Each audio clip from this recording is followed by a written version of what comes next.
Good morning, welcome to Morning Outlook. This is Kim speaking on Wednesday the 26th of November.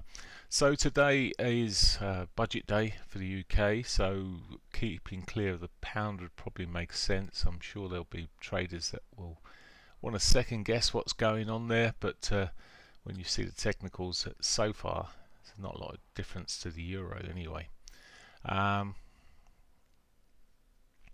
Okay, so in terms of news this morning, let's just click on Forex Factory first here. So today we've already seen the Reserve Bank of New Zealand's cash rate cut is expected to 2.25. That's got to be close to the minimum they're going to run for. Now, aside of that, then we've got coming out. Aside of that. Stability Review, Autumn Forecast UK. That's pretty much it in terms of these other this data. US data is very much delayed. It's 30 minutes late, so don't expect anything from that. So there we go. Right, 30 days late. Did I say 30 minutes? I don't know. Goodness. Right. Let's get on and look at these markets. We'll start off looking at the euro first, and we had seen yesterday quite a half decent day in the end in terms of movement. It's at the moment running to its weekly R1 here, and it seems to be reaction to that. There will be some divergence over the tops for this for sure. It's just, oops, why is it not? There we go. It's actually showing it all on time for a change. There you go. So the divergence sitting across the highs there. It's pulling off. A break of the lows between the two highs is really the trigger for the divergence trade. If you were to play, if you were to using that as a strategy, I'm sure some will already be in it. It could be just coming down to its pivot here, so there is the risk that it will just come into the pivot and bounce there. So I say risk, but if you're looking for something more, which you would be if you was looking for the break between the two highs. Right, not a lot else to be seen there at the moment.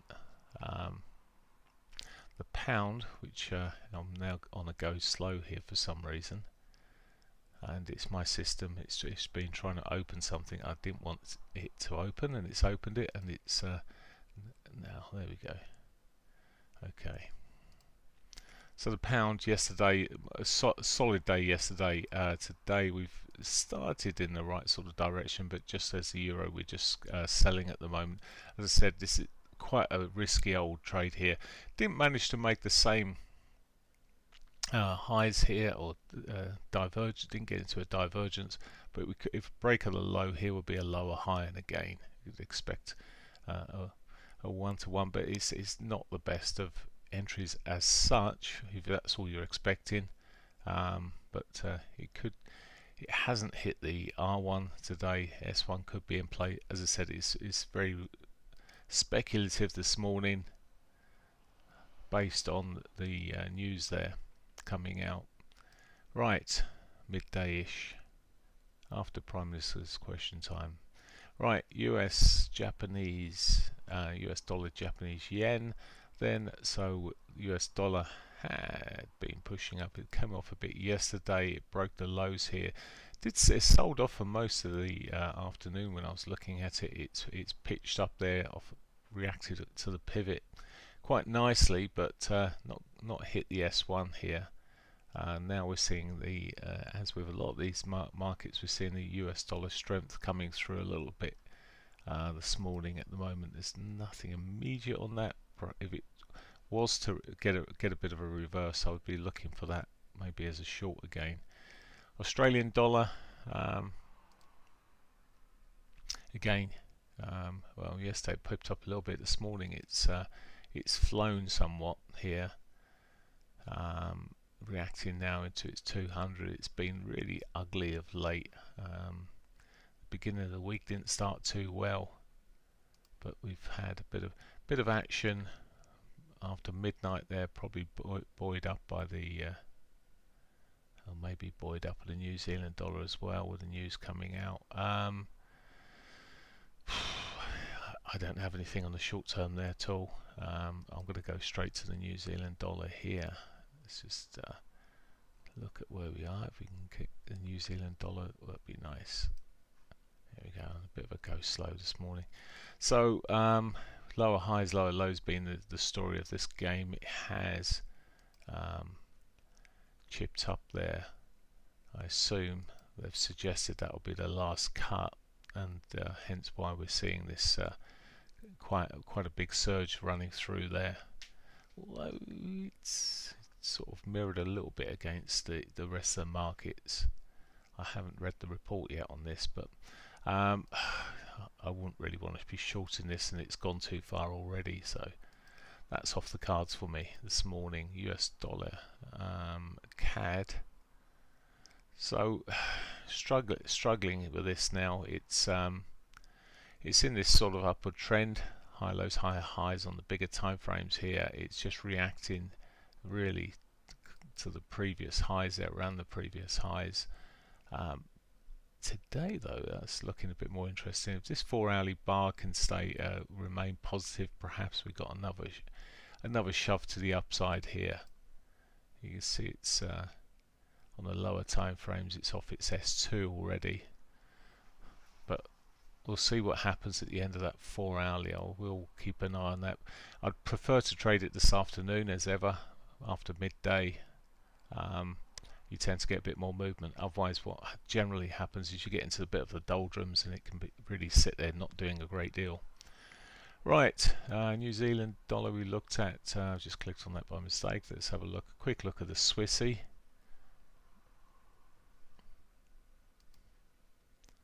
Swissy making new highs there, rolling back. Quite a mess as the overall shape here.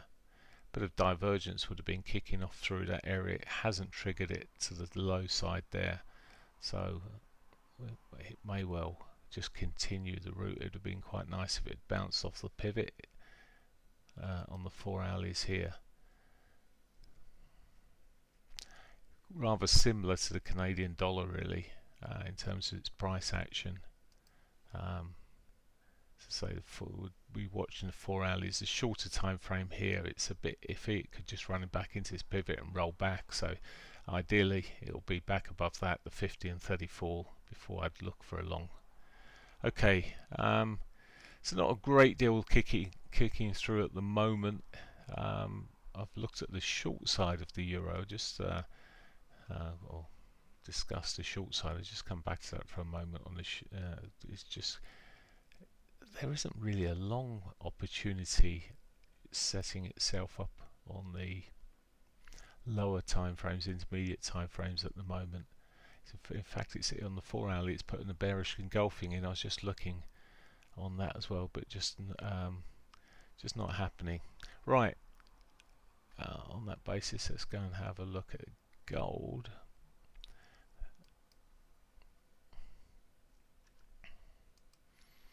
So gold, well, yesterday it dulled down. Today, sort of working back in there. It's quite a mess yesterday. It started off in the morning, picking back up again, and it has this morning earlier stages here. Perhaps it will just pushing there. Something like gold here, if you're going to be trading it, you've got to get a bit of an idea of direction to where you're going to be trading it, and then get into an entry and leave quite wide stops, because it's got quite volatile at times of recent.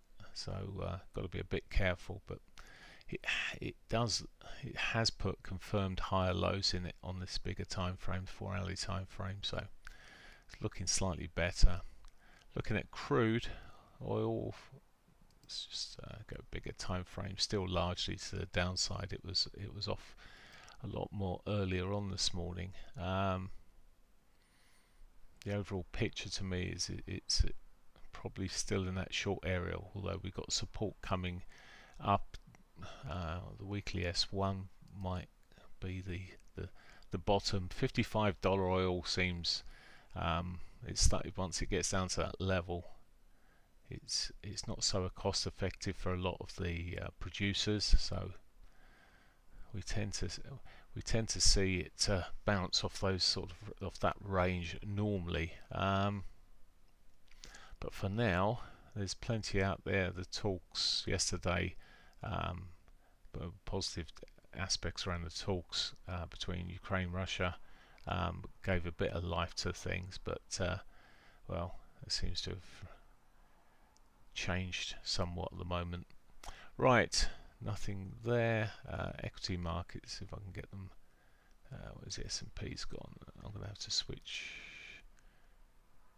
Hopefully I've got data for S&P's on here, so I've one of my brokers, it's not been given all the data out this morning, so S&P's still looking positive for that almost now guaranteed. I say almost guaranteed, there's nothing guaranteed, but highly expected interest rate cut in December, as was original the plan. So we've seen this sort of the weakness to a degree in the dollar, but certainly seeing the positive aspects of it largely in the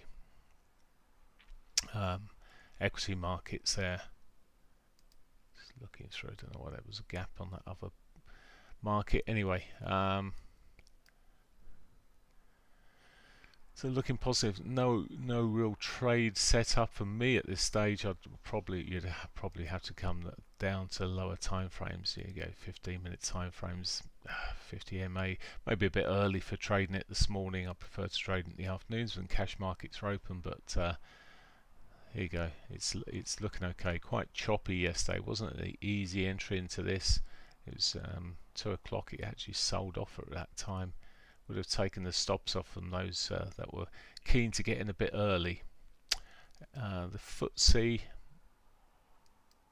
I've got a big gap on here, but I've got data missing, I believe. So yeah, data 7.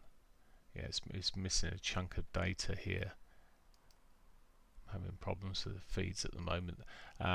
DAX, is this doing the same with data missing? No, we got the data on the DAX, so we'll look at the DAX. It is my go-to short normally. It did put a higher low in here yesterday. Got quite ugly at one stage, but it's also going with the effectively following the US equity markets to a degree, but generally when we get the selling comes off nicer for it, but there's no short signal for me at the moment in there. Yes, it might come back to its pivot here, but just as well give it some support, and if yesterday was anything to go by, we could just see a continuation there, so nothing immediate. So it's a bit of a quiet one this morning in terms of setups. I did this recording slightly later for 2 reasons, one of which a lot of time I talked about this. I talk about this regularly, trying to get into trades too early because of the shape of the market. It just tends to be a bit of a pain and give you one signal and then goes completely opposite. But this morning there's nothing really setting up even at this time, at this stage. As I said, the euro, I was looking to see if there was, I looked at it in potential shorts with a divergence, etc., but it may not even get there. It had been running up, and it's on a bit of a bounce away from this key pivotal area. We'll see. As I say, short term, don't have a trade for it at the moment. Right, I shall leave you there. And I will catch you tomorrow morning. Take care. Bye for now.